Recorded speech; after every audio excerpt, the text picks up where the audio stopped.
to the Exodus group.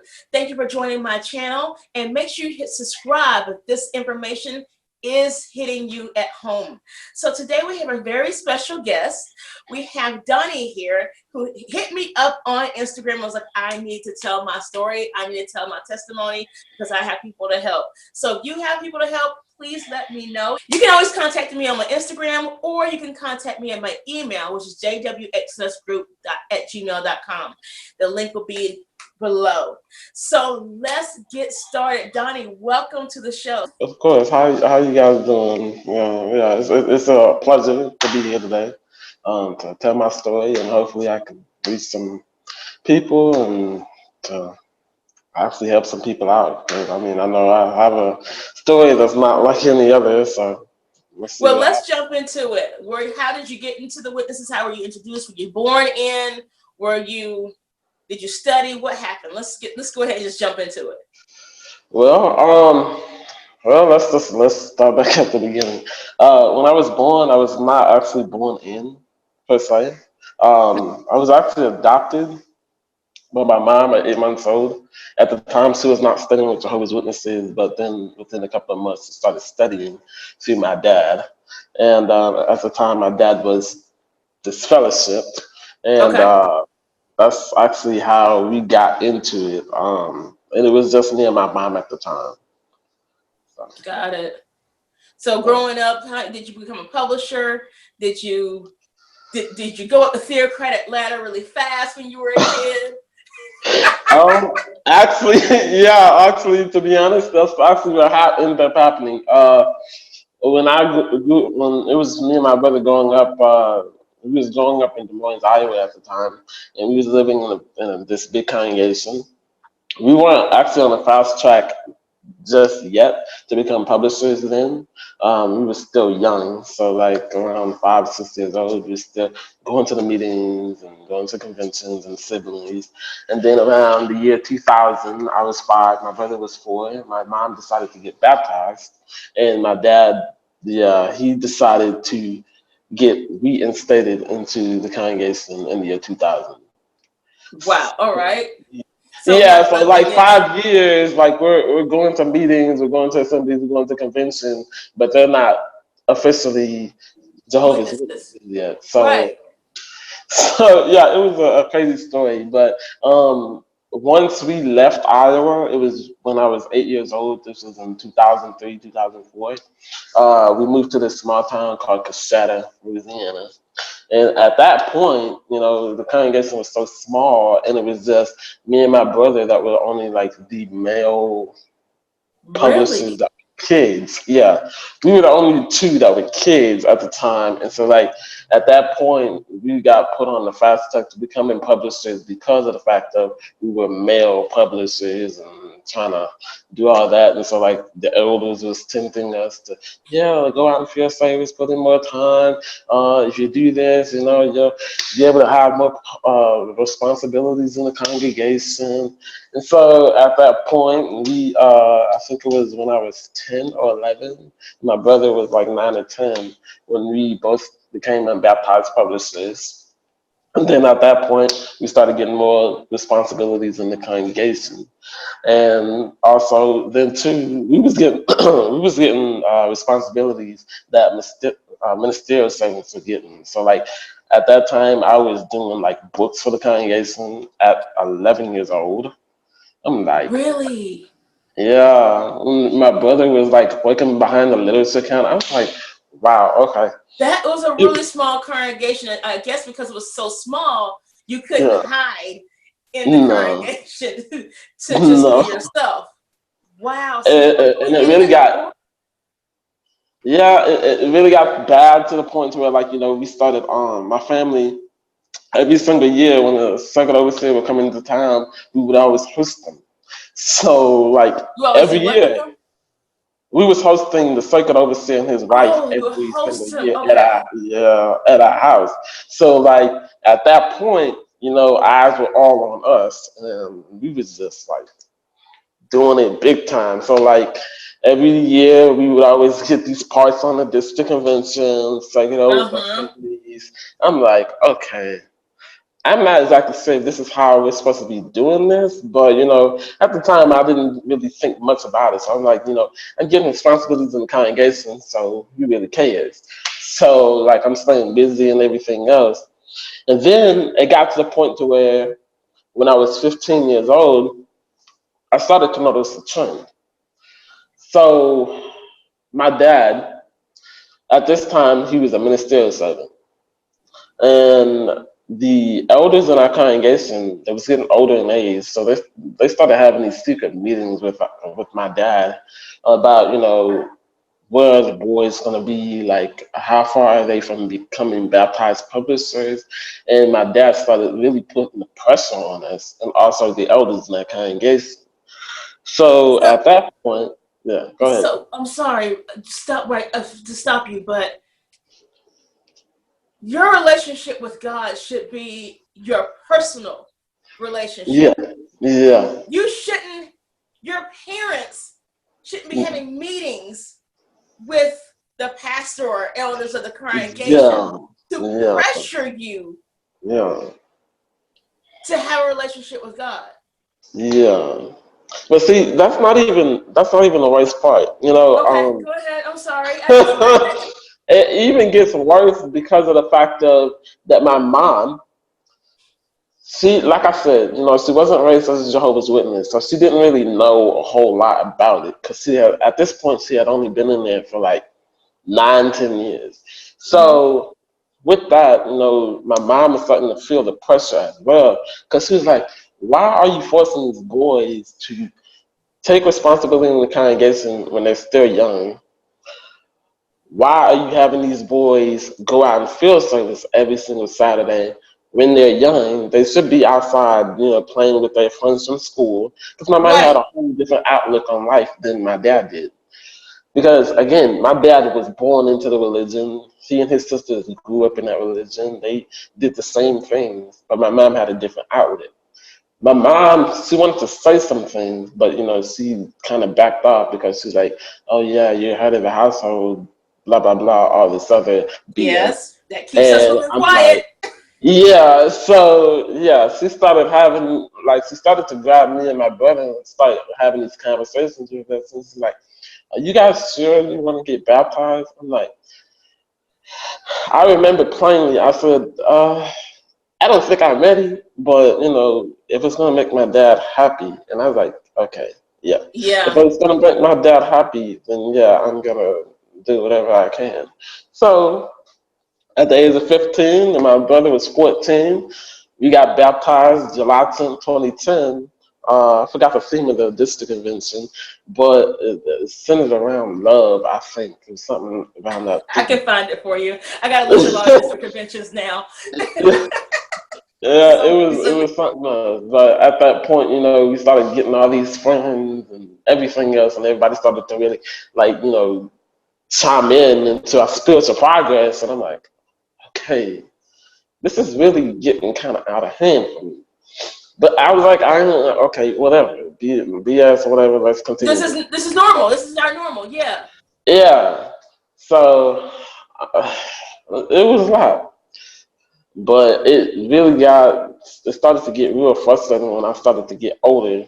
And after I graduated high school in 2014, I started to sit back and I was like, huh. At this point, I had already lost my dad because I was 17 when I lost him, and me and my brother lost him in 2012. So in 2014, when we graduated, my mom was like sitting in the background and she was like, okay, guys, you guys both graduated high school. And of course, at this point, you know how the Jehovah's Witnesses always had this thing about higher education. Y'all don't Right. go to college, don't get a degree. My mom had a different outlet. Like I said, she was different. She was totally different from my dad. She's like, yeah, go to college, get your degree. So that's what I ended up doing. I went to college in 2014. Good. Right after I graduated high school, me and my brother both did. We went to college with a couple of our friends from high school, and it was a fun 4 years. I mean, no lie. I'm like, I had the most fun in 4 years than I did growing up in the daggone organization trying to please everybody else. So Exactly. at this point, my brother starts to, let's say, he starts to back away. Like he starts to, his fading process at this point. So he starts working up the movie theater, starts dating this girl out of nowhere. My mom, the supportive mother as she is, she's like, oh, she's nice, I think she's funny or whatever, you know what I'm saying? She could be a good part of this family or whatever else. The elders start looking at my brother like he's some big failure because he's dating this girl that's not a witness and all this BS. And I'm like, let my brother be, man. If he wants to date somebody that's outside the organization, okay, fine. So Right. at this point, now all eyes are on me because I'm still Mr. Goody Two Shoes. I don't want to leave or whatever. Yes. And I'm like, okay, yeah, I'm still old enough, but I'm still feeling a little trapped on the inside to stay in, you know what I'm saying? Because I'm like, I'm getting all this spiritual progress, and I'm like, again, I'm not thinking twice about it. Yeah, Right. there's a progress on here. So I'm like, oh. At this point, I'm at the fast track to becoming a ministerial servant even faster than I was because at this point we have moved to Shreveport and started going to this congregation, Southeast congregation. It was an old congregation that we used to go to before when we was younger. When we got there, like I said, my brother was already dating. I was not. I mean, I was technically dating, but it was like, long-term distance relationships Okay. with All all these right. other sisters or whatever. So everybody started questioning my relationship. I was like, yeah, she's a sister or whatever. She's not in town or whatever, but she's in a different state or whatever, blah, blah, blah. Okay. Um, and by the time 2017 hits around, I graduated from college, got my degree, and I was dating this girl that I had dated for about a year and a half. Not gonna say her name, but That's for fine. interview's sake, we'll just name her Amy. So me and Amy was dating for like a year and a half or whatever, and in the year 2017, I got with her, and I was like, yeah, I proposed to her and whatnot, and I said, yeah, let's get married. By the That's end, what you do because you can't have sex until you're married yeah, anyway. exactly. So So they have, and again, I never thought about it because like I'm again, Mr. Goody Two Shoes. And my thought about it right now, just for you guys out there that don't know what the whole dating scene is like or whatnot, or you guys wondering what it's like, the dating scene for Jehovah's Witness is like it's like this. You don't really get to have any one-on-one time with your girlfriend or your boyfriend or whatever. You have to have a chaperone with you all the time. hmm You can't really live with them before you get married, which is kind of stupid because honestly, in my head, I'm like, how can you honestly get to know a person if you don't live with them for a while? exactly. Just to know what their flaws are, if you can stand them, if you can just like, live with them or whatnot, and then decide to marry them for it. In my case, I didn't do that because, again, Mr. Goody Two Shoes, I You just were the example for the congregation, so therefore yeah, I you was a had to huge set the right example. example for those coming up Exactly. after you. And Yes. also, let's back up here. Before then, like I had gotten in trouble before that, before I got with my ex-wife. I had this crush on his sister back in high school. When I went to high school in 2013, I saw this sister that I've always seen at district convention assemblies, but never had the courage to say anything to her. But when 2013 rolled around and I started going to this high school, I noticed that she went to the same high school. She noticed me. She saw me. She's like, "Hey, I know you." I was like, "Yeah. Are you a Jehovah's Witness?" She's like, "Yeah, yeah, yeah." You must see me at this convention in the States. I was like, "Yeah, I do." So we started talking. And we developed a friendship, and then at this point, her mom, huge fan of me. She loved the heck out of me, like for real. She was like having these dreams about, me marrying her daughter and us having a family and all this. I was like, okay. That's Wait, it. the mom was having dreams about you guys getting married. Like she wanted us to get married. Like she really wanted me and her daughter to get married because she thought so highly of me. Because at that time, again, I was advancing so quickly in the congregation. I was reading the Watch Tower. I was giving Sunday talks, even though I was not even a freaking minister or servant at the time. I was giving Sunday talks like it was nothing.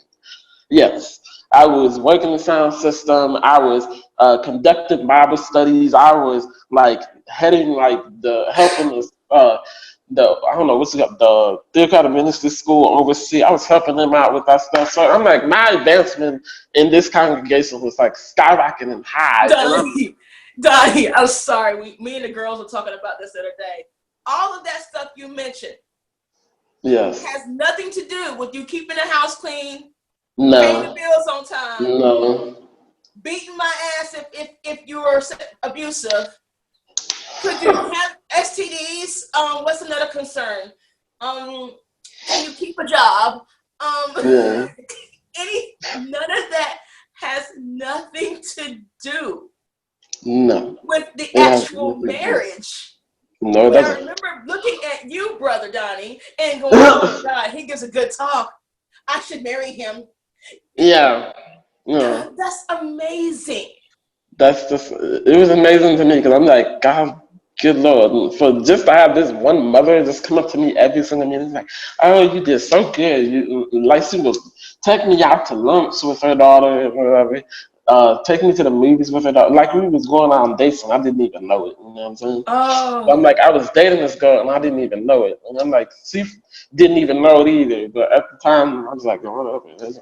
At this time, she's like my best friend, so okay. right. But yeah, things really didn't start taking a dive, and this is let me explain the situation. So me and this girl, we started like, I guess you could say, not really hooking up because we didn't have sex or whatever, but we was like doing all the other things, like petting, all this other stuff, kissing on the side or whatever. And Doing what somehow people it do got, when they didn't experience their sexual needs, right? Like oh yes, yes, yes. So we normal was doing stuff all that. that in Watchtower eyes is not supposed to happen. But anyway, Yeah, exactly. So me and Tiffany, for let's call time's her sake, Tiffany. Okay. me and Tiffany was like doing all this stuff on the side, and word got out because Tiffany has a big mouth.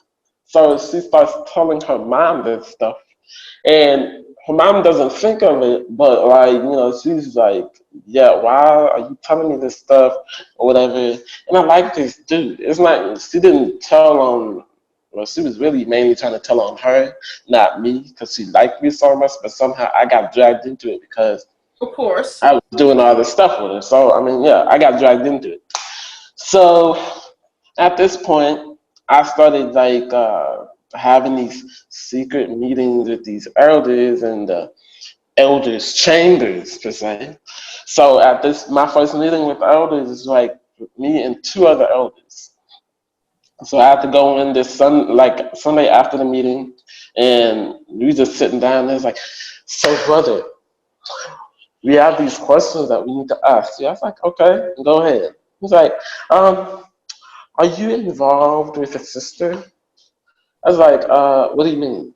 He's like, are you seeing anyone? I was like, no, not really. Not that I can think of.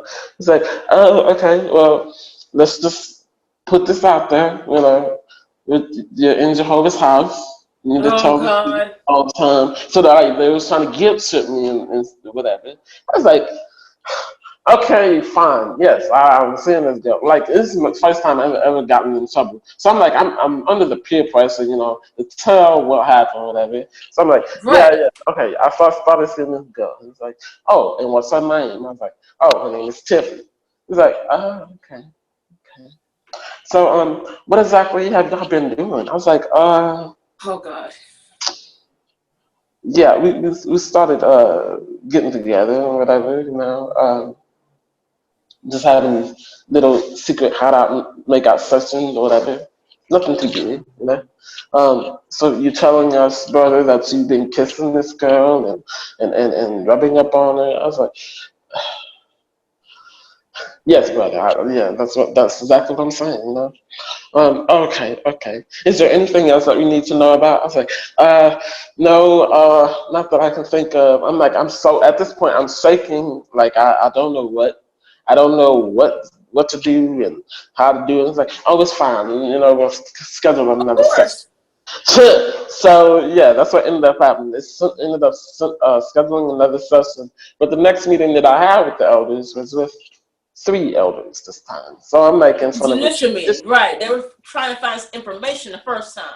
yes. So this time it's three elders, which is a judicial committee, as ex Jehovah's Witnesses know of it all as. And for any of you that don't know what it is, a judicial committee is when there's three elders that get with you to find out what exactly you have done wrong and to see if you are actually going to be lying about it, plain and simple.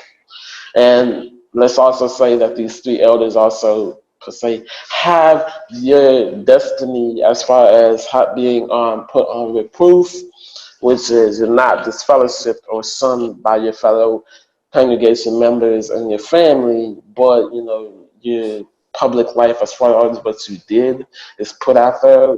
They don't tell you specifically what you did, but they're like, yeah, Donovan Johnson is put on the proof and blah blah blah. So like at this point, they start viewing you like you're this fellowship person, but you're really not.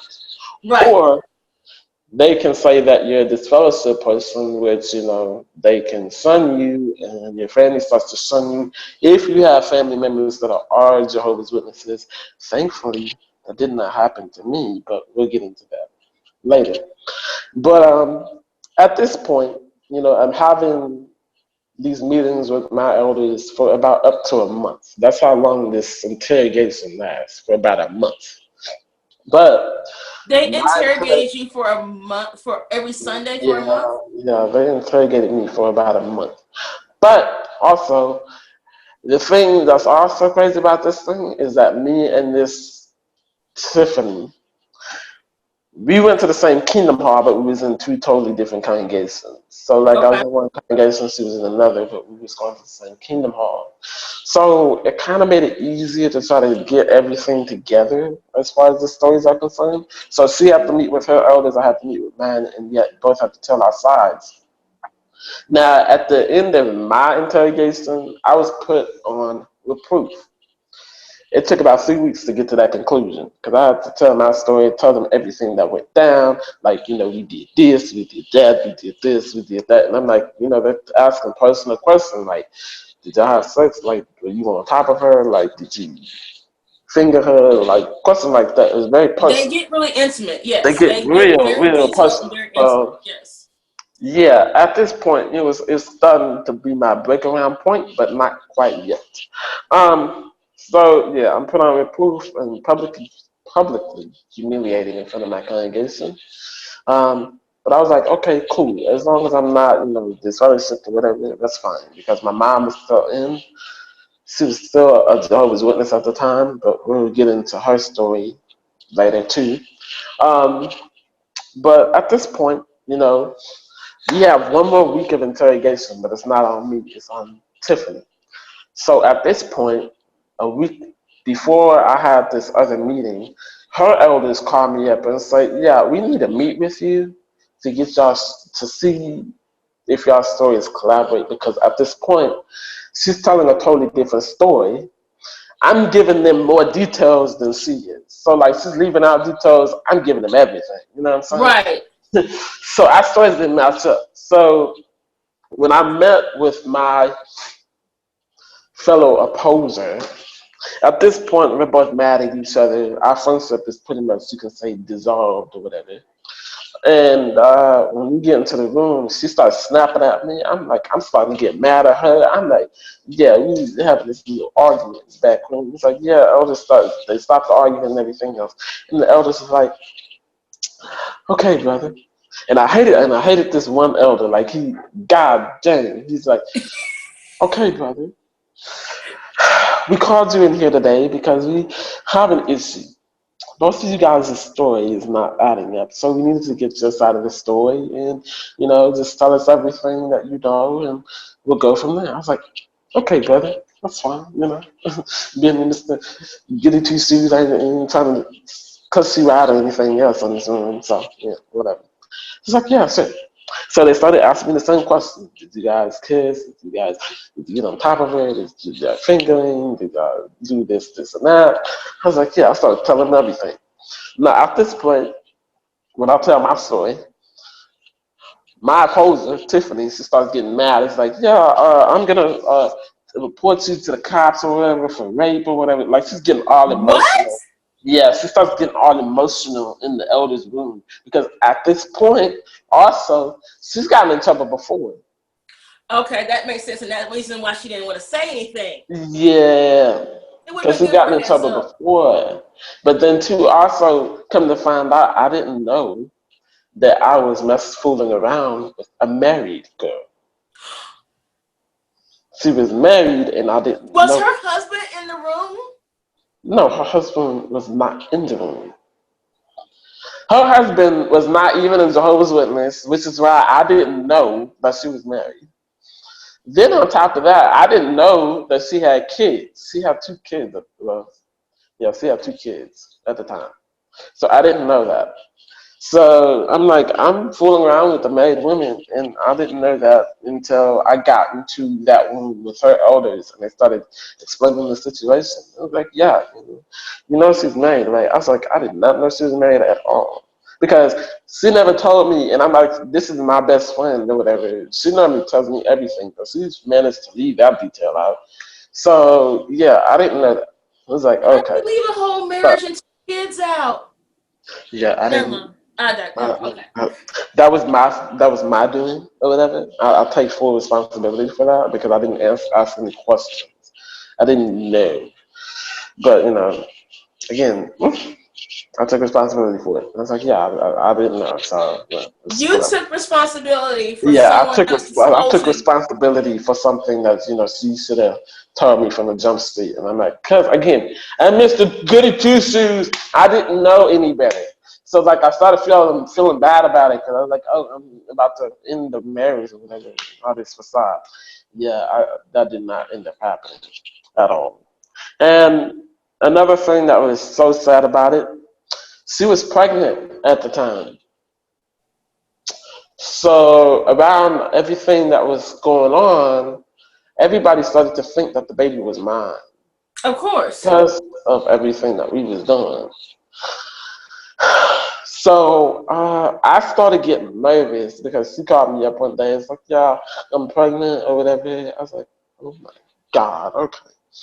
And she was like saying that the baby was mine, the baby was mine, the baby was mine. I was like, okay, there's no way that could possibly be happening because I didn't penetrate her at all. So I mean, there's no way Right. that baby could be mine. So I was like, no, there's no way that this baby could be mine. But this thought was like running through my head Of for the next course. 9 months. We're trained with a guilty conscience. So yeah, of course, I see that. My So first kiss, I yeah, was sitting there doing sit-ups going, I'm pregnant because I had sinned before Jehovah. And I yes, was like, all exactly. I did was kiss, and I know how sex works. But I knew I got pregnant because Joe was going to punish me with a pregnancy by a kiss. Yeah, I get that. I get that mentality. Go ahead. I'm sorry. Yeah. So at this point, I started dating my ex-wife, and she knew about the situation. I told her what happened, whatever. She was fine with it. Okay. There was the possibility that the baby could be mine, and she was cool with it. Okay. Okay. So we started dating. Like I said, we dated for a year and a half before we got married. And at this point, the baby has already been born. The baby still looks like the baby could be mine. But the thing that people tend to forget is that, of course, when the baby is little, of course, it's going to look like somebody else. I mean, it's not going to look like, it may look like the mother, it may not look like the mother, it may look like the father, it may not look like the father. It may look like somebody else, and you never even know. So I'm like, this Exactly. baby was starting to look like it was mine. So at this point, I started questioning a lot of shit. excuse for my language. No, But we can have I language started, here. We're on a safe I place. Let's start, go. I Yeah, I started talk to occasionally too. question a lot of stuff. So, It's called seasoning words. It's okay. We use those seasoning words. so at this point, I started We like questioning a those lot of seasonings. stuff. Yeah, exactly. So I started questioning a lot of stuff, and I was like, I went to her and I was like, yeah, let's get a DNA test on this. Let's get this done. So that's what we ended up doing. I don't know how long it took. I think it was like a couple of days or something like that. I don't know, man. But we got the results back. The baby ended up not being mine. Thank God. You know, I was like, yeah, I told you. It's not mine. I So told you. at this point, I had already graduated college or whatever. And like I said, I ended up getting married. So that whole situation with Tiffany is pushed to the side and it's pushed to the back. It's done away with. Now I have this situation to deal with my ex-wife. And so, like I said before, with the whole courtship, you never get to know who this person is until after you marry this person and start living with this person. So, when I married my ex-wife, this was April 2017, I decided, and this was a big move on my part, I decided that I was going to move. Okay. I moved to Arkansas so that she could be closer to her family, even though at this time my mom was sick. She was sick as a dog. She had all these problems. She was in and out of the hospital. She was in and out of nursing homes. And I just decided to just up and leave and just, yeah, just up and left and just to be with my wife or whatever, so we could start our lives or whatever. And Right. be Mr. Goody Two Shoes to my wife and everything else and whatnot. So we did that. And officially, ultimately, the original purpose, mainly like the women that move closer to be with the man, her husband or whatever, that Mm-hmm. ended up happening. I ended up doing this opposite. So we moved to Jonesboro, Arkansas. Now, if anybody knows about Jonesboro or don't know about Jonesboro, it's a college town, dry county, and I was like livid because I'm at the age of 21. I want to drink or whatever, and yeah, I was mad. Is I don't know what. My wife was 19 at the time. I was 21 when we got married. Yeah, so And y'all moved to a college town. yeah, we went to I college. don't see anything wrong. Nothing happened. Y'all were good people. Yeah, we was good people. So I mean, I'm good people. I could drink, so I had the legal authority to drink if I wanted to. But Right. the closest place I have to drive is like 15, well, actually 20 minutes from where we live, just to go to a liquor store and come back and start drinking. So it's like, okay, yeah, but that's not going to happen, obviously. So at this point, I've done moved. We moved to another congregation. I got my publisher's cards transferred over, which still, at this point, I'm still on reproof because I haven't done anything to build up my reputation in the congregation to get put off reproof. So I'm married. I'm on reproof. I just dodged the bullet for not having a baby, and my mom is sick. So yeah, all while all this stuff is going down, um, I'm having problems within my marriage, and we have not Of even been course. married a month yet. I'm having these issues, these big issues. Like, let me tell you, the day that we got married was April 17th. The day after, my wife complained about, she started saying, I don't want to be married anymore. On April I'm like, 18th, she said she didn't want to be married anymore, and she. yeah, she went through the whole thing. And I was like, before we got married, I was like, you said you want to get married. He's like, yeah, I want to get married. Day after, we done consummated the marriage and everything. I don't want to be married. I'm like, what? Like, really? We go through this whole thing and we had this discussion. Your elders had this discussion with you. My elders had this discussion with me. And I know the sanctity of marriage, the seriousness of marriage, and I'm not gonna deviate otherwise. But you, on the other hand, you're acting like this is some game. Like, no, this is not a game. She wanted the sex, and then she got wanted to get out because you can't have yeah, sex yeah. See, as I your was like, witness without being married, technically. yeah, yeah. Wow. So yeah, at first I didn't think much about it because I was thinking this is just after wedding jitters or whatever. I don't know what you Right. would call it. That's what I'm starting to think. But then I let like 2 weeks go by. I'm the only brother that's working, and at this point in this day and age in this generation, it takes two people to run a household, pretty much. It pretty much takes two people to run a household. Thankfully, I have my own apartment right now, and I'm single, so I'm able to manage this by myself. That's Right. that's the good thing, okay? But at the time, it takes two people to run a household. Like I swear, a lot of bills that were piling up. I was working in this factory 12 hours a day. We only had one car. It was her car.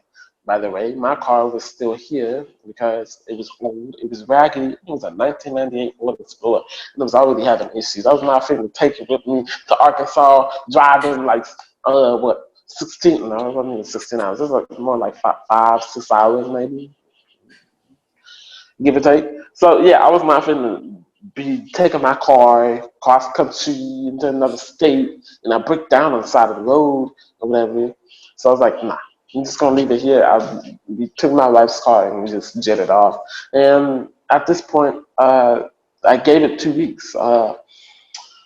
Also, the thing was, she had these friends that she started letting in on our marriage, which is another thing you should never do. Like, if Right. you're having issues, try to work it out within your own marriage. Don't involve other people. But she started involving other people. My brother and my older brother and my older sister started having issues. I mean, well, not issues, but started being concerned about my well-being. And they was calling me constantly and asking me questions like, "How's your marriage, bro? Like, are you okay?" Like, because I'm like, at this point, she's already letting people in. I was like, might as well let y'all know what's going on. So I let them know. It's just like, okay, yeah, that's kind of messed up. My brother, my sister, let me tell you, them two don't want to play with. They was literally getting to the point to where like they was about to get their lines and it was about to come at her. Like seriously, they was about to get their locks and everything, and they was about to get at her because I'm like, they don't play. They don't play when it comes to their brothers or their sisters. Like I swear, they're about to get their locks and everything. So like I was like, nah, man, don't do it, man. They was finna to come to Arkansas, like literally. My brother and sister were both living in Texas at the time. And I was like, nah, please, man, don't come this way, because we will always go to the conventions here because that's where everybody was located and where we were supposed to go. So every year I was always seeing them. So at this point, they started asking these questions or whatever, and I started telling them the details. My ex-wife, like literally, would do this every single night. So I would go to work at like 7 o'clock in the morning. She'll drop me off. She'll go her way. Was not working at the time. She would go to her mom's house, which is like an hour away, stay with her until she would have to come pick me back up at 7 o'clock that evening. So come back, pick me up, take me home. Then she'll stay at the house for like a couple of hours. I would be try to have a conversation with her about her day or whatever. Ask these things. She wouldn't tell me. She wouldn't tell me anything. She wouldn't communicate. That was one of the issues that we had. Communication was a big problem. Then on top of that, she would also leave at all certain hours in the evening. Like I'm telling you, she'll leave at like 10 o'clock, knowing I would have to be at work the next day at 7 o'clock in the morning. She'll leave, she says, and go to her mom's house. It's like an hour away and spend the night. Now, if that does not alarm you, I didn't think. Right. Yeah, yeah, no, no, you heard me. That doesn't make any sense. Yeah, she would do that. So at this point, My brother and sister are assuming things. They start like putting these pieces together and start giving me these scenarios. I was like, they was like, bro, are you sure she's not seeing anybody on the side? Right. I was like, to be honest, I really don't know because one, I was like I said, I was trying to have a conversation with my wife. She wasn't giving me anything. She was not telling me anything, and I would get mad to the point to where, like, I'm not the type of person that is abusive with his wife or whatever. But like, I would get so angry or whatever. I would like start smashing and fighting and doing all these We all things have our to breaking not points. I'm not have saying hitting to. women is fun, but Yes. most just walk away. At least you walked away. That's what I always end up doing. I was ended up walking outside or whatever, and my brother would always call me at the right time, like always. Like he would know when to call and when not to call. I was like, God Right. damn it, bro. So he's like, yeah, what's going on, bro? I was like, yeah, dude, I'm not getting anything out of my wife, dude. He's like, all right, this has gone far enough. So this is what ended up happening. My brother went to Arlington. That's where my sister was living at the time. My brother was living in Thailand. He went to Arlington, picked my sister's ass up. They came to Arkansas.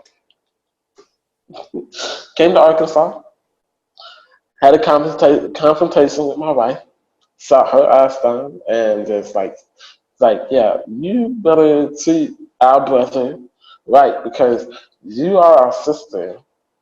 Right. Spiritually and by blood or by marriage, you're our sister. So you gotta take care of our brother because if we have any other run-ins or any other issues, then we're coming for you. Tell me why. Tell me why. A week later, she's still doing the same thing. But let me tell you something else. A couple of days before then, she ends up getting her friends again involved. Her friends literally come over to the house. Let's sit me and my wife down in the car or whatever. I think we're sitting outside or something like that, and we started having this discussion. He's like, "So what issues are you guys having?" Now let me remind you, both of these two sisters, their names are Esther. Okay, their older sisters, both of their names are Esther. I'm like, God damn. Okay, so both of these sisters sitting us down, having these discussions, and they're asking this question. It's like, why did you guys get married? I was like, I told them plain and simple. I married Amy for the fact of because I love her. Okay, I wanted to build a life with her. I wanted to build a family, Right. us to stay over together, grow in the congregation as a married couple, grow as a family. She says, my wife says this out of the blue, and it hurt. It struck me like it pierced me, man. It pierced my heart. It hit deep. She says, plain and simple, I married him because he's as close as a white dude as I could get. Let me. What? He is as close to a white dude as I could get. Now, keep that in mind. Who in the world would say something like that? And you a Jehovah's Witness, okay? You're supposed to have these goals in life or whatever. And I'm not sure if you remember this movie, but it's called What True Love Is. This is Jehovah's Witness based movie or whatever that they made. That's like basically tells you about this sister who's like going through I guess the troubles of trying to find a soulmate or her married mate. She gets out of high school and she meets this guy that's an unbeliever. Well, he goes to the meetings or whatever, but he's like technically an unbeliever because he's not baptized. He's not a baptized publisher. He's not even an unbaptized publisher. But she starts falling for this unbaptized publisher and starts having all these problems, but never marries him. So she Hmm. like steps back or whatever, and her best friend ends up dating him and ends up marrying him. And it's like, they have this whole facade about, this is what happens if you marry an unbeliever. This is what Right. happens if you're a witness and you marry another Jehovah's Witness. My story did not turn out like if I married another Jehovah's Witness, this is what's going to happen. And you're going to be happily ever after serving Jehovah. No, that's not what happened. So I have this blueprint as far as what my marriage is supposed to look like, how it's supposed to go, but it doesn't go like that at all. I mean, we could be going out in service, me and my wife, and she could not even give me a second look. See, we could be going from house to house. You know, she's not even by my side. She's with another sister talking to her or whatever. I'm like, what kind of BS is this? Like, And she in the did not. congregation, I bet you guys were like the example, and somebody was looking at you going, hey, we should do it the way that they did or what have you. And you never know what's going on behind closed doors in any relationship, one, but especially in a Jehovah's Witness relationship, because you're not getting married on fundamental common ground. You're getting married just one to have sex, or two because, as she said, you're as close to a white. What race was she? She was black. She was a black sister. Yeah, that's. Wow. So, Wow. um, after a month passes, she decides, this is literally what happened. I started having these conversations with my elders about these problems. I'm like, yo, I'm having these issues with my wife. She's not communicating with me. I'm trying to have a spiritual relationship with my wife, a physical relationship with my wife, which I'm trying to get my marriage to go off on the right foot. And these elders have the audacity to say, well, brother, did you pray about it?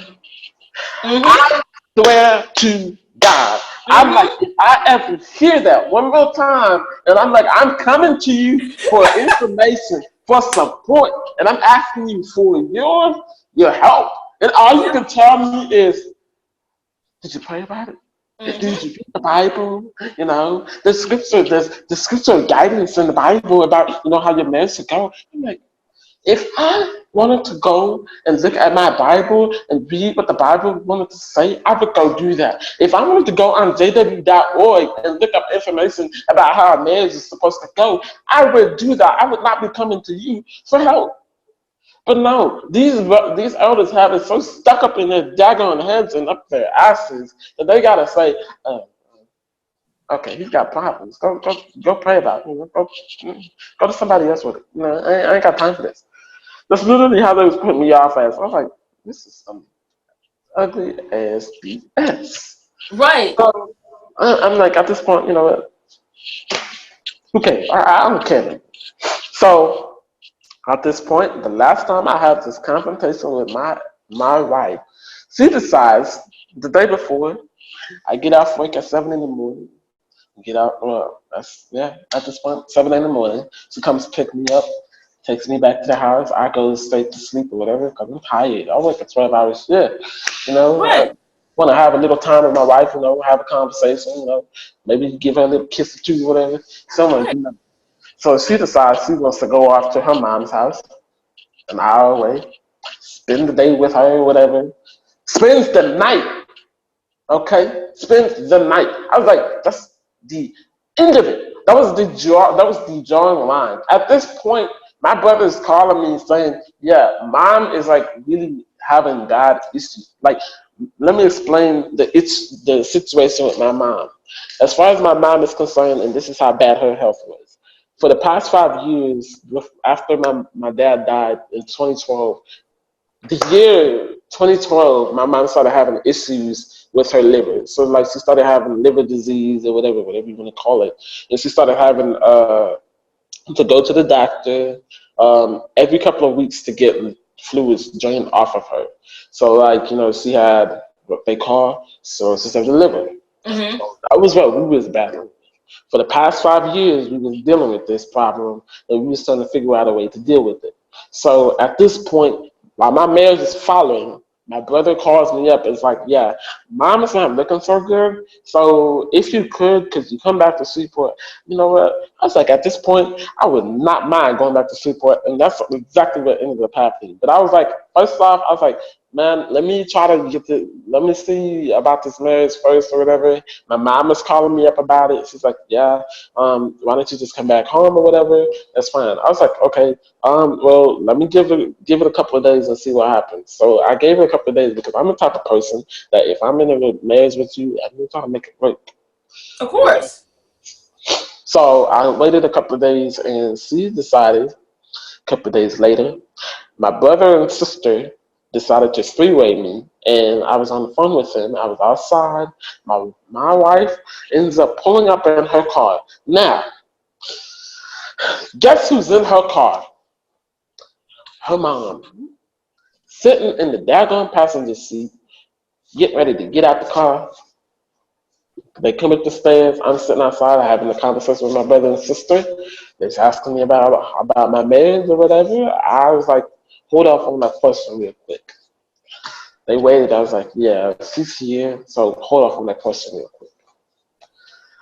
She and her mom walk up the stairs. Her mom has the audacity to say, hey, son, how you doing? Got the Uh-uh. guys grin on her face and everything, gives me a hug. I was like, yeah, I'm good, or whatever. My wife just ended up just passing me by, don't say shit. She just walks into the door. I decide she closes the door behind her. Her and her mama in there in our apartment. And I decide to get up, try to go into our apartment to see what she's doing. She locks the freaking door. She locked the freaking door to our apartment. It's like, oh yeah, it's going down today. It's going down today. My brother and sister are sitting on the sideline. I was like, yeah, I'm so pissed off right now. It's like, Of yeah, course. I was like, yeah, my wife just locked me out the apartment. They did what? She's like, yeah. She just locked me out the freaking apartment. I was like, okay, all right. At this point, my brother and sister was like, yeah, you better be glad that I'm not there right now. I was like, yeah, I know if you guys are here, y'all be getting your Glocks for real this time. Right. It would be going down for real this time. Yeah, I was like, nah, man, y'all just stay there. I'll deal with this. So, as you would know, she's packing her stuff, getting everything packed away in her bags and everything else. Put all her She's bags in the packing. car. She's packing? Yeah, Why is she she packing? started packing her shit. She started packing her shit, and like literally, I was like, you know what? Pack your shit and go. Like Right. after, I'm like, yeah, go ahead, pack your shit and just go. Because there's no point in us, trying to salvage this marriage, and it's not gonna work between us at all. So I was like, okay, cool. I even help her out. I was like, yeah, let me help you out here. Let me pack this stuff for you. You know what I'm saying? 'Cause you ain't moving fast enough. You know what I'm saying? So I packed the stuff up. I was like, yeah, let me. Is the door unlocked in the car? He's like, yeah, it's unlocked. I was like, yeah, so I throw that shit in there. I was like, hey, yeet. I yeeted that shit in there. I was like, yeah, now get up out of here. Let's go. Let's go. At this point, it's like, yeah, I'm so sorry. I was like, bitch, just go. Just get up out of here. Just go. I ain't got two words to say to you at this Of point. course not. And she just left on out. I was like, at this point, my mom started calling me. She's like, hey, baby, is everything okay? I was like, no, it's not, no. It's not. She's like, what's going on? I was like, I explained to her. I was like, yeah. She came and packed her stuff up. Her mom came by and helped her pack her shit up, and they just left up out of here. I was like, okay. So are you coming back to Freeport? I was like, you know what? Give me a couple of days to Yes. calm myself down. Gave myself a couple of days. And at this point, I don't have a job. So I'm like, we have this appointment that's in our names or whatever. I was like, I didn't know what to do or how to do it because, I was working at this big ass factory. I was making enough money to provide, and now I don't have a job. So I was like, there's no point in me staying here. Even though I love the brothers and sisters here, I had a couple of friends that I was close with or whatever. I was like, there's no point in staying here. I even went to the point as far as going to her old congregation, which was like an hour away, went to a meeting, sat down with her old elders in her old congregation, and explained to them what was going on. They said the same thing. Well, you prayed about it? Have you read the Bible? I was like, nah, man. I'm done with this shit. I was like, Of course. okay. At this point, I buy a train ticket and I'm on a one-way train ride back to Shreveport. And the next day, and I end up back in Shreveport. Um, I pack up my stuff or whatever, and it's all packed up. At this point, my marriage is over. I didn't know how I was going to bounce back from it because it took me a couple of years to do that. But I ended up staying with my brother for the first 2 years. And when I came back, actually, the regional convention was like 2 weeks away. And I'm still on reproof. I'm still on public reproof. Okay? I'm still on reproof. By the time my cars get back to my old congregation, I'm still on reproof. So I'm having to build my way back up spiritually. And at this point, after everything has just was laid out on the table and everything was said and done, at this point, I started questioning a whole lot of shit. I was like, why the fuck do I keep putting myself in a situation that I don't need to be in? Like, Right. honestly, I would say 2 years ago I was like starting to like do my own research, but like I really wasn't paying attention to it. But after everything I've went through with Tiffany and Amy, I was like, why the fuck do I keep putting myself in this situation? Why am I serving Jehovah if he's not gonna be there for me? That's how it literally felt to me. Because at this point, I'm like, my life is just it's crumbling down before me. Of course. And I'm like, what am I supposed to do? So I started going back to my old congregation. Everybody surprised to see me. He's like, "Yeah, where's your wife at?" And I'm like, "Oh, Mm-hmm. she's she's good. She's just at home. She's at home right now. She's back home." And because she is trying to take care of her mom or whatnot, so she's dealing with that, whatever. Just coming up with some lie to say whatever, some shit like that. Of course. And for 2 weeks, I'm trying to put on this persona, and then the regional convention comes around. I still have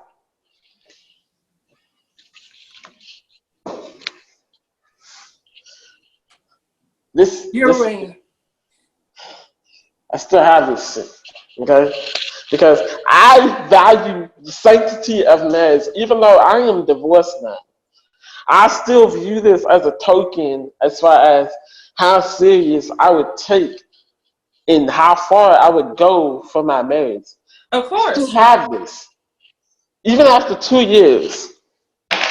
That's how committed I am. But you know, I'm at the regional convention, still having my wedding band on and everything. Everybody's still assuming I'm still married. Now, the girl Tiffany, when I got in trouble with, Right. she ends up seeing me, and me being the crazy person that I am, I end up talking to her again. We don't do any of this stuff or whatever. I mean, just having a friendly relationship as it should be. And I started telling her my problems. She started telling me her problems, having issues with her marriage and everything else. And yeah, it goes from there. And at this given point, my mom is starting to ask questions. She's like, are you sure you want to be a Jehovah's Witness? Because let me back up. At this point, my brother is already faded away. Like, he'll go to a few meetings every once in a while just to keep face or whatever Right. within the congregation. But at this point, my brother is basically, he's already mentally out, physically out, because he doesn't really give two fucks about anything anymore. He's just doing it for mom's sake because she's still a witness. But at this point, my elders started, questioning like where my marriage was going because they're the only ones that actually knew that my marriage was falling apart. So they was like, "Are you going to work on the marriage?" Like, and I told them plain and simple, you can only have two people. Two people have to be able to make the marriage work because Exactly. that's the other person is like it's doomed to fail. So I'm like, I'm not as even exactly sure at this point if anything's even salvageable at this moment. while at the same time, I'm having this best friend. He's also going through the same thing, except for his story is a little different. But it is what it is. He just having issues with his wife, but he had a son that was in his situation. So like he was coming to me with this stuff, and I'm like, I'm going through my own shit with my own meds. I'm like, I mean, we could be a support system for each other, whatever, like we get through this.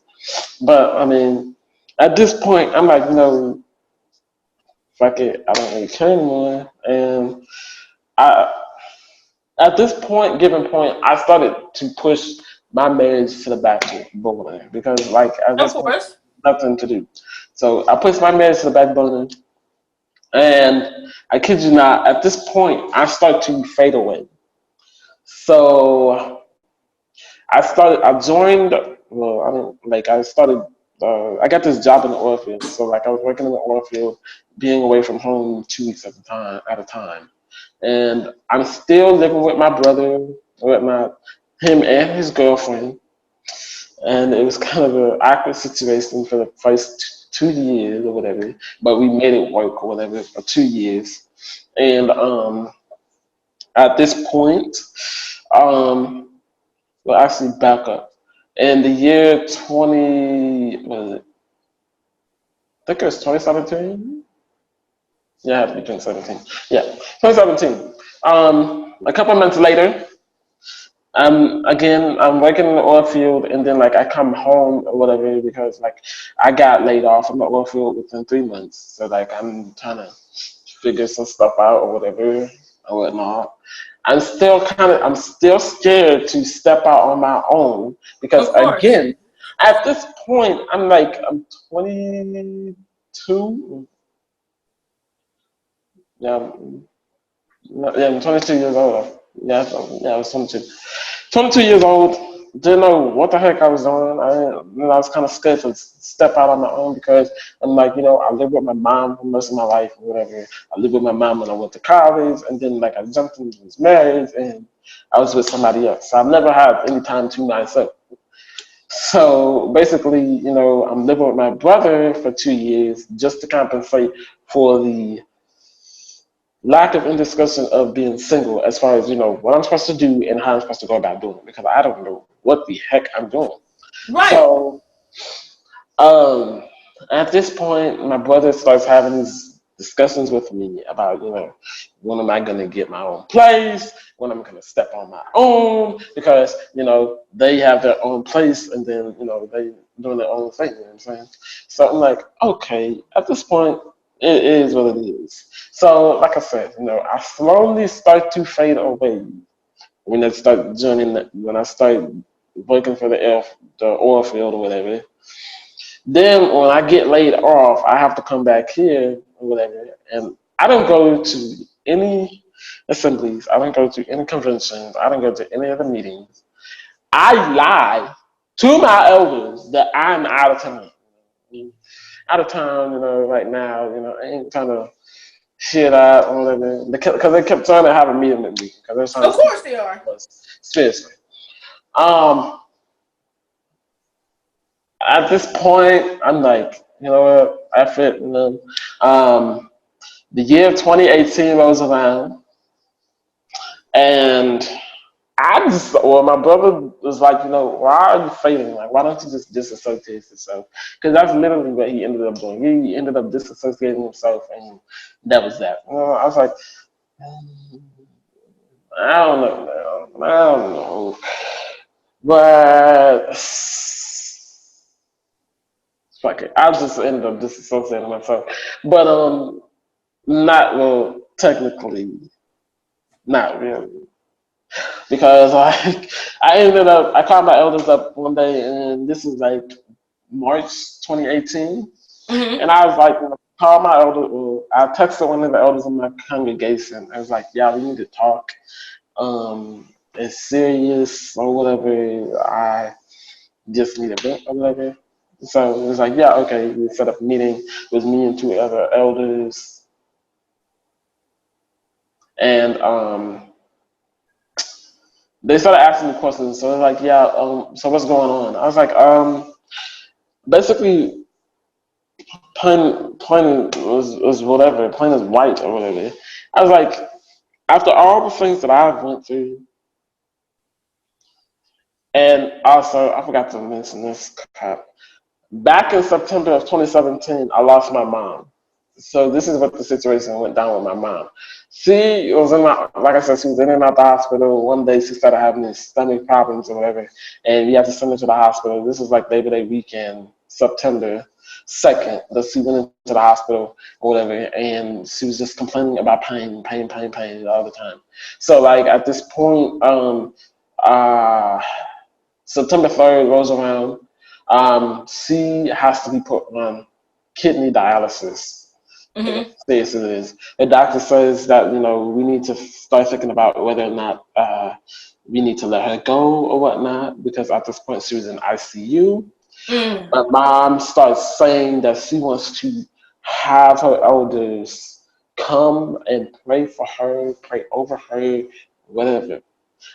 But here's the thing about my mom. My mom, even though she's still a Jehovah's Witness, in her mind, she's like, she doesn't want to practice anymore, but she's scared to let go because of how the Jehovah's Witness religion is. They try to make What if it is the truth? yeah, and they try to make you feel like you're part of the family or whatever. Right. So my mom is like, she's a little hesitant to leave or whatever, which is why she was so, supportive of the way that me and my brother did things because, she wanted us to have our own lives. She wanted us to do our own thing. So at this point, my mom is like, she starts breaking down. September 4th rolls around, Labor Day. She, we go to the hospital that morning because the doctor called us and was like, yeah, we need you to come in ASAP. I was like, okay, we'll be there as soon as possible. I had to call my job and let them know that I was not going to come in. My brother had to call his job and let them know that he was not going to come in. And we went to the doctor's office and we met with the doctor. And it was like, yeah, it's not looking like it's going to get any better. So at this point, you guys need to think about whether or not you're going to let her go or you're gonna keep on the kidney dialysis machine or whatever, but she's gonna still complain about pain or whatever. At this Exactly. point, I'm conversing with my brother. I was like, dude, I cannot really like. I literally told him I was like, I can't keep letting mom go through this. Like, it's been 5 years. It's been a tough fight. It's not gonna get any better. So we need to seriously think about this. Like, at this point, I was like, I hate to say this because I don't want mom to go, but at the same time, I don't want mom to continue to suffer like this. Of course. And he was like, yeah, let's just let her go, man. So that's what we ended up doing. Now, at this point, like I said, back to the point, my mom was like asking for her elders to come and pray over her.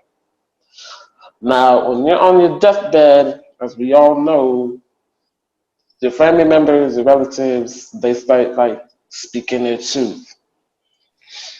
My mom started speaking her truth and how she was feeling about everything. She was saying, I never wanted you guys to be raised as a Jehovah's Witness. The only reason why I did that was because I wanted you boys to have a father figure in your life. That's the only reason Mm. why she did what she did. She was like, I wanted you boys to have your own life. I wanted you guys to have fun when you was growing up. I wanted you guys to have friends growing up. I wanted you guys to thankfully, you boys have went to college or whatever, and thankfully you got your college degree. So that's one thing that was, you guys can fall back on. But I wanted you guys to have a whole life, not having it controlled by your father or by the organization or whatever. And at this point, I'm like, I'm stepping back and I'm like, I'm double thinking because I'm like, okay, it's interesting that my mom is going to come out here and say this out of nowhere. And I mean, we had talks about this, but it was very small conversation. And she didn't really let it all out at that point. Right. But, at that point, I stepped back and I'm like, maybe it's time I need to let this go. Mm. So, September 4th, this is what really messed me up and really put me over the edge. I'm telling you. So, like I said, my mom said that she wanted some of her elders or any elder to come and pray for her. I called her elders up. I called my elders up. And I was like, "Yeah, we're about to let mom go. She is requesting that any of you guys come through and pray for her or pray over her as she makes her transition." And they was like, "Yeah, we'll be right through. Whatever, we'll be there shortly." We did not let our mom go until like 3 o'clock that afternoon because we was waiting on our uncle to get off work, who is her brother, by the way. He was not a witness at all. So we was waiting for him to come. And during this time frame, we had a lot of brothers and sisters that was genuinely concerned that actually stopped through at the hospital. But none of them were elders. They was like brothers. They was like friends of mine or close friends of my mom's who were not. And when 3 o'clock rolled around, my uncle came through or whatever and said his goodbyes, and it was very emotional. I'm telling you, it Of was really course. great. But yeah, everybody said their goodbyes, and at this point, they took my mom at 3 o'clock. They took my mom off the kidney dialysis machine. They started administering her some calming medicine, Mm-hmm. and like within 5 minutes, she starts like she's not completely gone, but like she starts like going to sleep slowly. But she's not. Yeah. She's still alive. Oh no, she's still breathing. So at this point, you can't wake mom up because it's done is done. And around I would say 7:30, 8 o'clock that night, some of my elders decided to show up. Mm. I was like, okay, where were y'all when I called y'all like 5 hours ago? Right. Y'all said y'all was gonna come through or whatever. Y'all never came through or whatever. It's like, oh, we had other things we needed to take care of. You had other things to take care of besides a dying member of your congregation? Yeah, yeah. I was like, okay, all right, all right. But they wanted to act like they was consoling and shit. They were saying like, yeah, they needed to help this other family or whatever. I was like, what's more important when you have another family that's dealing with a loss right now? Right. They tried to explain their way. I was like, okay, that's fine, that's cool. All right, whatever. So they tried to be all consoling and saying everybody hugs and then, oh, we're so sorry for your loss and all this other BS. All right, but that's how you're gonna play it. Okay. Right. So around 9 o'clock, my mom slowly just saw, and her body is a ice cold, lifeless body. Mm-hmm. This is the second time I've experienced death, but the first time was with my dad, and it was like traumatic. This one was not so traumatic because, again, we knew exactly what was going on. We knew how this was going to play out. So I was more calm about this one. But of course, I was, Mm-hmm. emotionally still sad and everything else. But I was happy. Okay. So this is Monday. Okay. Monday. Wednesday night, we have our meeting. I was seriously thinking about not going at all. But I went anyway. Again, Mr. Goody Two Shoes. Can't miss a meeting. Then you never miss a meeting. No, never miss a meeting.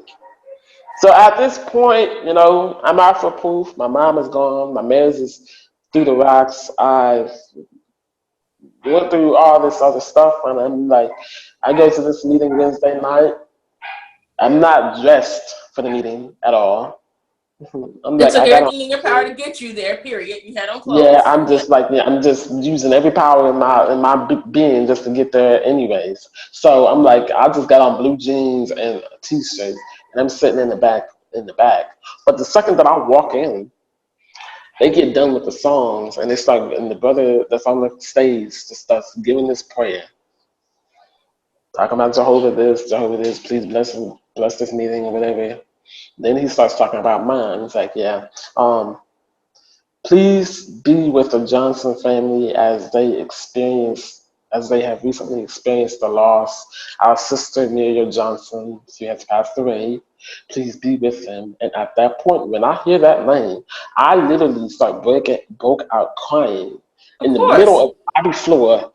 All these elders start pouring out, and everybody looks back in the back, like they looking, they got their heads down, but they hearing somebody crying, so they look, but everybody is looking dead at me, and everybody Hmm. just like pouring around me, giving me hugs. I'm like, what the hell is this? Like y'all weren't there for me when she died 2 days ago. Why y'all Nope. there for me now? Like, Right. come on, man. That's And the just only reason why they're there is because you went to a meeting. They didn't come to your house. No one came and exactly, visit you. No one came exactly. and gave you food. No one No. called. Did anybody call? Well, it was a couple. Like I said, there was a couple of genuine, hearted people. There's a Right. couple of them, and for them, I give them props because they was always there for my family when we was going through the trenches. They was always there for me, my brother, whatever else. So I give them props for that. But everybody else is like, having this fake persona. Oh, he experienced a loss. Let's be there for him. Let's cover him. You know what I'm saying? Let's be there for him spiritually. Let's make sure he doesn't need the tubes or whatever and everything else. I'm like, y'all are a bunch of crooks in my head. But I'm Facts. sitting there crying, so I'm like, I can't say it out loud, and I'm bawling around, and I'm on the floor and everything else, whatever. And everything says to go, and then everybody splits ways, and then you have a couple of them that will stay back there with me or whatever. As I'm listening to this meeting, I'm like, I'm about this close to leaving, but I stayed for the entire meeting, and after the meeting, I just jetted out. I didn't stay or whatever. I just jetted out. Then my elders start calling me or whatever, and tell me why at this point. There's a couple of sisters that start to plan the memorial service for my mom. Not you. No, not me. Wait. You're the child, so you and your brother should be the one No. that take care of the memorial service. Yeah. Well, Why is I told there them no sisters in a congregation? I don't know, but I told them plain and simple. I was like, "There's no way that we can have a memorial service right now because we're still dealing with a lot of stuff. And Right. in our own time, we will have the memorial service." But they was like, "Nah, brother, we need to get this out so you can get it out the way." I was like, why do we need to get this out the way? Okay. Like I said, we will deal with it when we want to deal with it. Right. But for now, don't do anything. But they ended up doing it anyway. I was like, what? Yeah. Y'all ended up putting all this stuff together, and I even went to their husbands who are elders in the congregation. I explained to them what was going on. I was like, no, I did not authorize them to put this memorial up. My brother is mad because he did not have a say so at all and whatnot. And I'm like, this is not what we wanted at all. He was like, oh, we'll talk to our wives or whatever. I was like, bullshit, you are. Y'all ain't gonna say shit to them because y'all just gonna let them do what they want to do. Exactly. That's how y'all are. So ended up having a memorial service a month later. So I had to call all my family members up and say, yeah, the memorial service has been set for next month. If you guys can make it, that would be very much appreciated. We had quite a few family members that did come out here anyways, but it was like totally last minute because they was trying to figure out some shit and get their funds together, which is why I said we needed to get this stuff together when we wanted to so that we can let our family know. That's Right. what I let them know. But they did not want to listen. I was like, y'all some business, you know what I'm saying? And I was too through, man. I was like, at this point, you know what? Y'all just gonna do what y'all wanna do. Y'all gonna say what y'all wanna say. Y'all don't care about how I feel, how my family feels. Y'all just wanna do whatever. I was like, all right, fine, whatever. So we had the memorial service. Couple of weeks later, like I said, now we back up to the point where I decided I was going to disassociate myself. So I called my elders up and I was like, yeah, we need to meet together. We need to get together and talk about this. So we get together that Wednesday night. I explained to them, I was like, I'm not feeling this no more. Okay. This that like I put my whole like I was part of the world, they say. I started saying stuff. I was like, you know what? I'm gonna say this. Y'all are a bunch of y'all a bunch of fuck ups. That's all I said. You know, y'all are full of shit. I was Right. like, at this point, I was like, you know what? I got a tattoo. I got my ears pierced, and my hair dyed at the time. I was like, there's no telling what else I'm gonna do, man. And then, of course, at the time, I also was dating this other girl. I was like, yeah, I got a girlfriend at this point. It's like, yeah, and we had sex. I was like, go ahead, put that in. You And know we what I'm had saying? the sex. Yeah, Okay. we had the sex, man. So go ahead, put that in the books. You know what I'm saying? I don't Put that care. on my publisher card. Exactly. Rip up my publicity card. I literally said that. I was like, rip it up, man. I don't really care because there's no point in me coming back here when y'all is trying to be two-faced. And then they kept saying, well, brother, we don't want you to go. You know, we can have a weekly Bible study. We can help you come back spiritually. I was like, fuck this. Right. No. Deuces, man. That literally, after that, I was like, deuces, never gonna see you. You can say whatever you want to say on that stupid ass platform because I ain't gonna be here Wednesday night when y'all say it. And they ended up saying that I was disfellowshipped. No, you know, whatever. I was like, okay, all right, whatever. Because my friend ended up texting me, who was still a Hmm. Jehovah's Witness at the time. This is the brother that was having his own man's problems. He Got texted it. me like, yeah, yeah, they announced that you're no longer Jehovah's Witness. I was like, yeah, that's right. He's like, all right, bro, I see you. I mean, you know, if that's how you feel, that's how you feel. But I ain't gonna be. Um, I mean, he never cut me off or anything. We still talk. So, I mean, at this point, it's nice to have somebody that's still in your corner while everybody else ain't. So I got this fellowship at that point, and I was like, you know what, fuck that shit. Now, with everything else that's been going on, they occasionally still try to contact me and everything else, and now I'm living my life, man. I'm living my life, and Congratulations for living your best life now. You yeah, know. cause like now, I mean, you know, I'm still a spiritual minded person. Honest to God, I still um, believe in Jesus and everything else, but it's just a different aspect of it, and I take it to. I feel more confident knowing and more understanding of the Bible as far as not having that pressure to be like, yeah, you need to do this because your father said so or your elders say so. I'm doing it Right. because I want to do this and because I believe this is what I believe in. Whatever. So, like right now, I am going to this church called Word of God Ministries, which is the non-denominational church, and it's interesting. It's pretty interesting. I mean, I'll give you that. It's like the pastor has a way with words and everything else, but I mean, he's still a spiritual minded person, just not a religious person. Right. Right?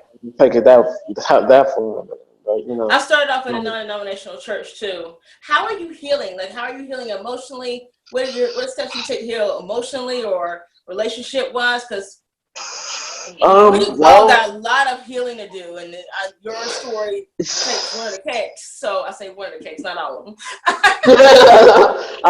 yeah. So as of right now, I've only mentally I've been out for like 2 years. Okay. Physically, I've been out for about a year. So Congratulations. as far as healing is concerned, I still have a lot of healing to do, obviously. But you know, it's a learning process. I'm only 24 years old. I have a whole life ahead of me. So as far as the steps that I'm taking, I'm trying to stay busy as much as possible. Again, I'm still trying to take the needed precautions. I'm dating as of right now. I have a girlfriend. Yay. She's not living with me yet. Of Wait course. on that, but when it's time, let her live with Yeah, you. in time, in Have time, some in sex time. with her. But Figure out you like her before you marry her. so yeah, But she I might not managed hold to her be. hand up and say Jehovah, and she might not comment. So Yeah, you but won't we've be able had. to judge her on that one. Yeah, we've had sex though. I'll put that out there. You know what I'm saying? Okay, okay. We've done that stuff. You know what I'm saying? But I just I feel better that I don't have that weighing on my conscience anymore, and not having to like just having the elders bombarding my back all the time or whatever. But I'm divorced. I've been divorced from my ex-wife for about was it June? I'll say yes, 8 months or something like that. It's something like that. But Okay. I've been divorced from my wife for so long, but I haven't talked to my wife in 2 years. Well, that's not. I forgot. My ex-wife actually managed to contact me a couple of months ago, and she was saying she was apologizing to me. That was something else I forgot to tell you. When my mom Wow. died, yeah, when my mom died, she had the audacity to text me and say, "I'm sorry for your loss," and that's about it. She didn't say nothing else. Mm. But she messaged me a couple of months ago saying how much she missed me and all this other BS. I was like, yeah, so you do. Because, like they say, you never know what you had until you lose it. I'm still dealing with the fact of emotionally detaching as far as my parents are concerned. Well, Mm-hmm. mainly my dad, because a lot of times it's like I could be doing something and he could like say something like it's out of ordinary, even though he's not here anymore, and it Right. could like hit me or whatever. So I'm still trying to get over that hump. As far as my family is concerned, I when I left, I really didn't have anybody that was in the religion except for Mm-hmm. my dad's sister and her family. But as far as that's concerned, my family is still here, still there for me, and still loving me like everything else.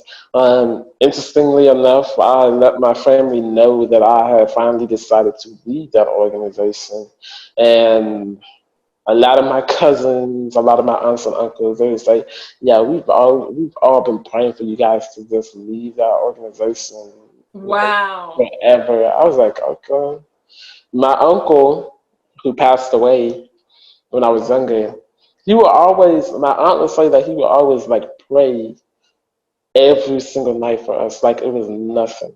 Like he's like, please be with Mac and Donovan. If they decide that they want to leave, please be with them because honestly, everybody could tell that it was like a cult like setting, but like everybody. My mom could like get like she could get a whiff of it as far as how she was feeling about everything, but with dad being in the picture and all, it's like it's kind of hard to deviate from it because there was so Of many times course. that Of my mom course. wanted to leave or whatnot, but she just couldn't. But yeah, it's. I'm just glad that I have family that's always going to be there for me in my corner, and then of course I have my brother. And then on top of that, I have I forgot to mention this. I'm also adopted, so like I have my second family, my biological family. That's right. So, interestingly enough, I had just talked to my sister like last night, and I talked to a couple of my brothers a couple of days ago, and now I am thinking about moving. I'm thinking about moving sometime next year to get away from all of this. Mm-hmm. Finally, to get away from the everybody that I know that I grew up with, everybody in the religion itself, just to get away from it all and to finally, like, literally sit down and just think about me for a change and Do not to it. have everything, I, I, yeah. I can honestly say for me personally, me moving was one of the biggest steps, the scariest step, but also one of the most freeing steps because I'm nowhere near, well, I'm about 90 miles away from where I was this fellowship, but all that shunning, besides my parents, Yeah. you're forced to meet new people. You don't have to tell your story to everybody, too. And 3, you don't have the experience of being shunned in Walmart if you run across a cashier that's Jehovah's Witness and doesn't want to take you. So, yeah. Congratulations on meeting your family and still having a second family. That is awesome. No, I know. So,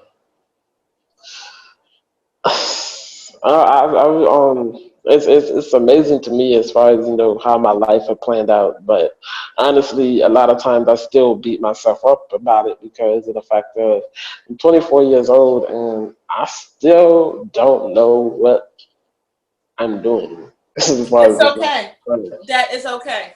Honestly, Yeah, most of us don't. yeah, It might hit you. You can pray on it. Or, just find, I say this, find you first. Once you find you, what you're doing will happen. But because of how we were raised, it takes so long to get through the mental BS and the mental cobwebs to find who this is first before yeah, we know where we're going. And that is totally cool. It's a journey. Almost a little older than you, a little. And I still don't know sometimes where I'm going, but at the same time, you'll find your passion, you'll find your joy, because it sounds like right now you've already hit rock bottom. You might have some yeah. other rock bottoms, but I wish you nothing but the best from here. Wow, your story is powerful.